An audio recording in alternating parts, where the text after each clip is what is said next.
Ladies and gentlemen, this is something you're not going to want to miss. From the left, watch as the two Growlers execute a section takeoff, flying formation from the ground to the air.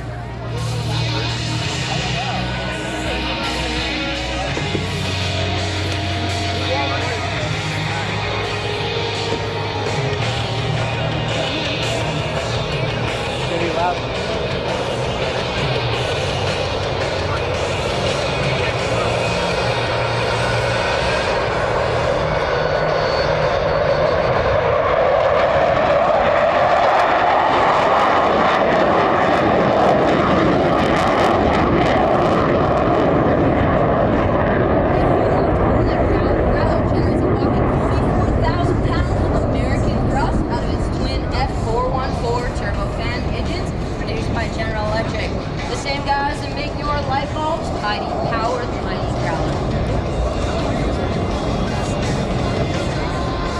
The Growlers you see today are proudly kept in a fully mission-capable status by professional maintenance team at Electronic Attack Squadron 129. Representing the maintenance crew here at Sacramento are Chief Joseph Perry from Mesa, Arizona, AM2 Christopher Gage Clements from Houston, Texas, AME2 George Franklin Smith from Dunlap, Tennessee, AE2 Selena Martinez from Anaheim, California, AM1 Christopher Vorpal from Lac Flambeau, Wisconsin, and AT2 Selena Isabel Montan Hansen from Auburn, California. Without these fine sailors and meticulous maintenance they perform each and every day, the Growler would be like a 300-pound canary. She's pretty, but she ain't gonna fly. As you may have already noticed now, the Growler is a two-crew-member jet, composed of the pilot and the electronic warfare officer, or the EWO. The pilot is responsible for flying the jet and deploying weapons, while the EWO manages the navigation, communications, and electronic warfare weapons systems on board the aircraft.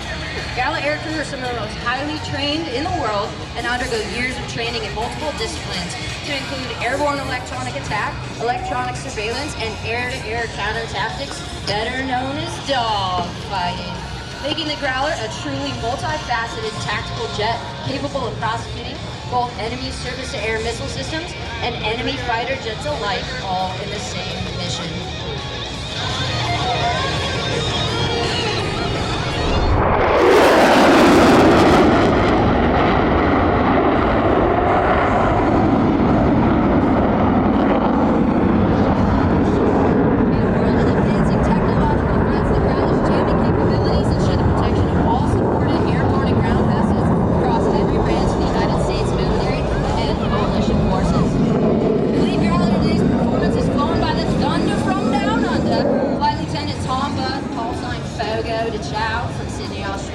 He's one of our exchange officers here, and he's joined in the crowd by his wife, Danielle.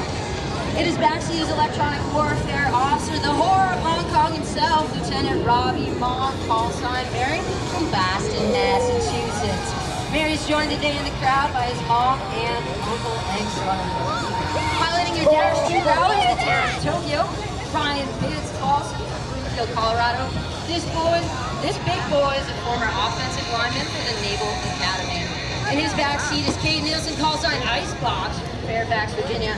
Icebox is also a graduate of the Naval Academy, and she's brought with her her husband, sister, nephews, and the in-laws. Executing this little maneuver better than Maverick himself, you might recognize it, the Cobra.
dangerously planted.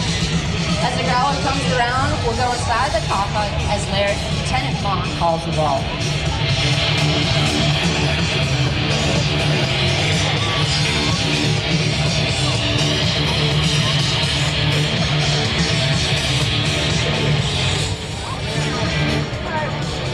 Perfect.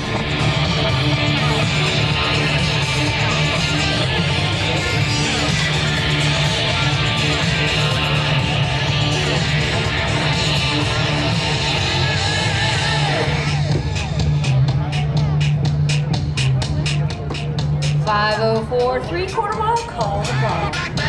504, reinforcing, push high, focus it down. Roger, watch your children, high, watch it down.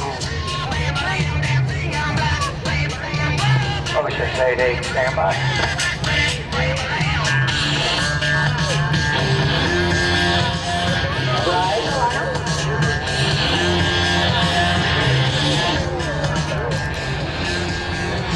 Get low now, easy, power.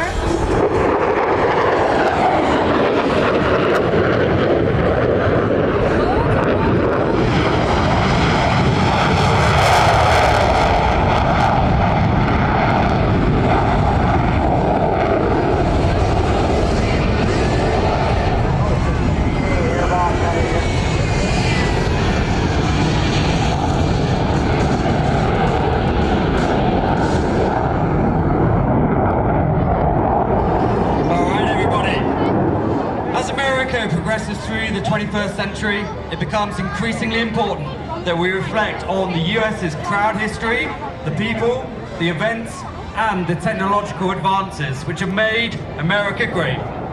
By remembering, appreciating, and fully understanding the touchstones of our past, we'll be able to more successfully chart the course for America's future.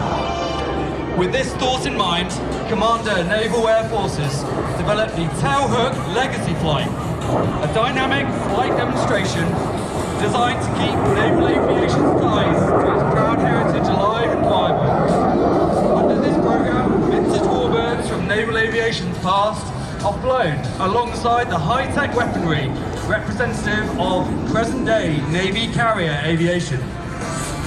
Through these unique formation flight demonstrations, we hope to provide inspiration for the men and women who currently serve, while attracting the best and brightest of our next generation of young Americans to join the future ranks of naval aviation. During World War II, the battles of Coral Sea and Midway, the full capabilities of Navy tactical air power began to be realised. Through the inspired efforts of a handful of naval aviators flying from straight-deck aircraft carriers, two of the most decisive air battles of the war in the Pacific were won. Unique in the history of naval warfare, neither battle involved the participation of surface combatants.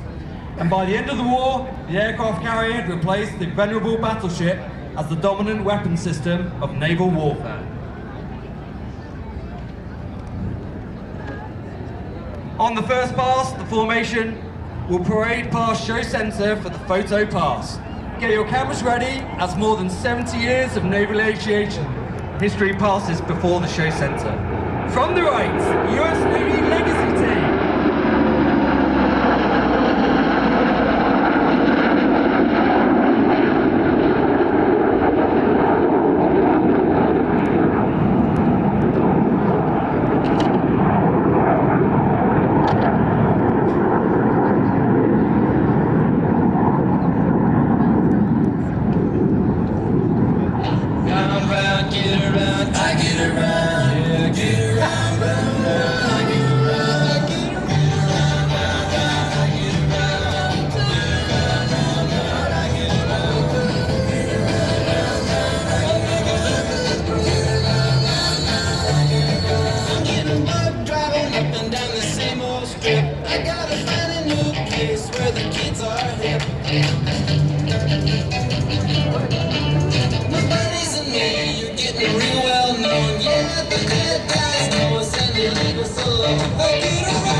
Formation will now set out for a pass from left to right, giving you a unique view of the expert formation flying demonstrated by the 3 pilots.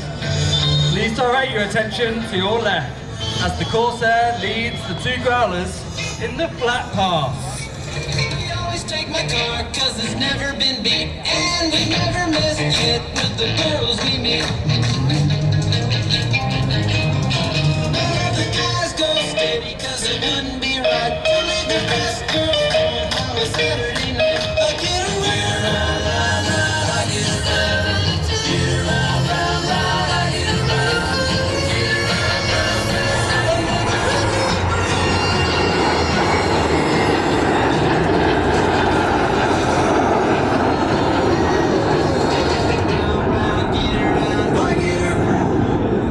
A little bit now on the Ford Corsair leading the formation. Although active with land-based marine units early in World War II, the Ford Corsair didn't enter US Navy service until late 1944. But it quickly earned a reputation as the most formidable fighter fielded against Japanese pilots. This is backed up with a 11-to-1 kill ratio.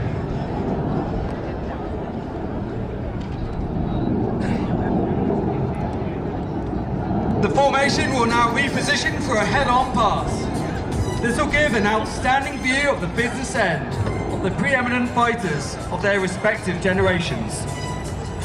Note, the 2 Growlers are flying with their tailhooks down, paying homage to the common link, the common DNA that unites naval aviation across the generations.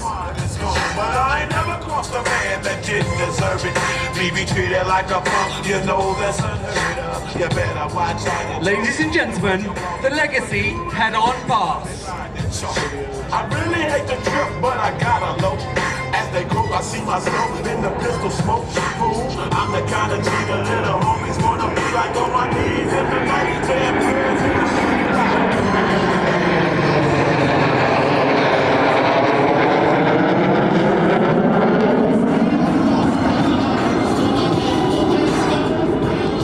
One particularly unusual kill by the Corsair was scored by Marine Lieutenant R. Klingman of BFM 312 over Okinawa. Klingman was in pursuit of a twin-engine Japanese bomber at high altitude when his gun jammed due to the gun lubrication thickening from the extreme cold. He flew under the aircraft and duly chopped off the enemy's tail with the Corsair's huge propeller. Despite missing 5 inches off the end of his propeller blades, he managed to land safely. He was awarded the Navy Cross.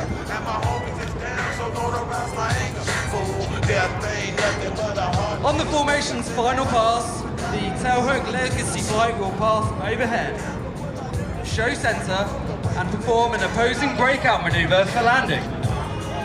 After performing the breakout, the Corsair will continue downwind for one final pass. The Growlers will initially brake in opposite directions and reposition behind the crowd for one final high-speed pass, followed by a photo pass.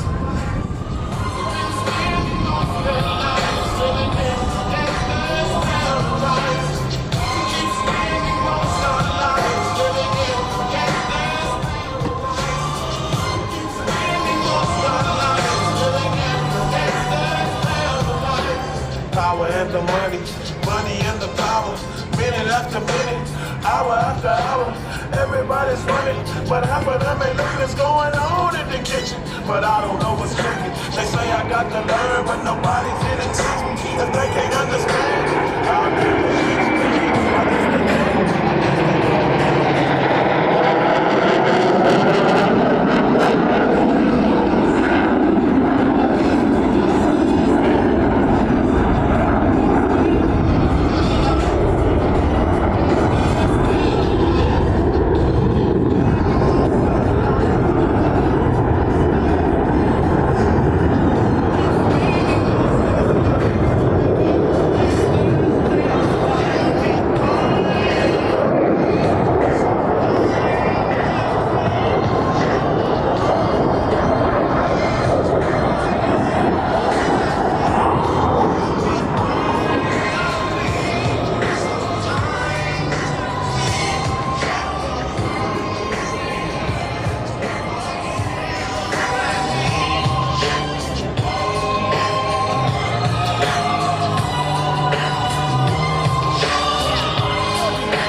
Ladies and gentlemen, from the left, the Corsair.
Ladies and gentlemen, get your cameras out for one final high-speed pass with the Growler Legacy Team.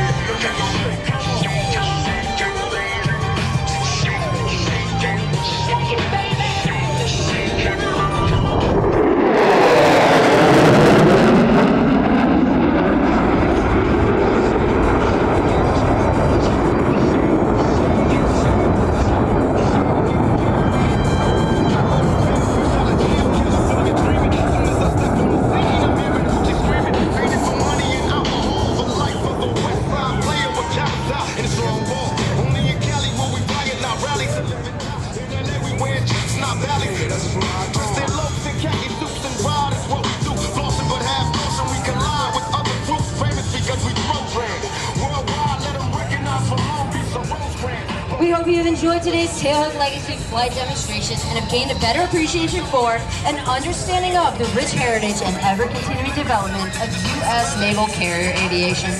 For those of you in the crowd who represent America's leadership of tomorrow, we hope you've been inspired by what you've seen here this afternoon. And if you're interested in learning more about naval aviation, please come see us over near Show Center after the show. If you want to keep up with the team and any upcoming events, you can be found on Instagram at Growler Legacy Team. It'd be a pleasure to see you guys after the show. We got some swag for sale as well.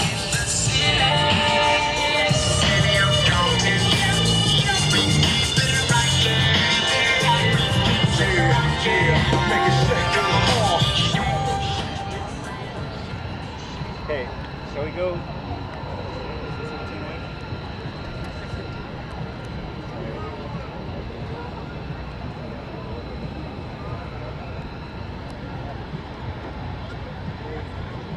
On behalf of the United States Navy and Electronic Attack Squadron 129, thank you for coming out, and we hope you enjoy the rest of the show.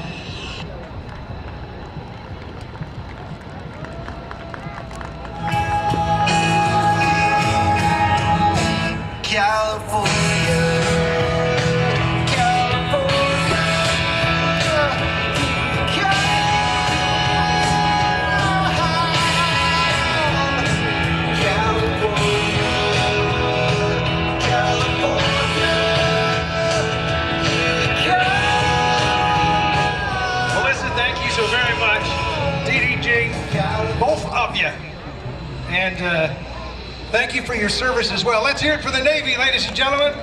Not crashing the party, they were invited to help us celebrate the Air Force's 75th You see the P-38, Kevin Eldridge getting that going, but I want to bring your attention as the Growler comes down to the ground in that Navy way, thump. Way off to the left, you see the twinkling lights right now of a C-130J. It's got a crew on board, and it's also got a load of water. We're going to hydrate here in a big way, so keep your eye on the airplane.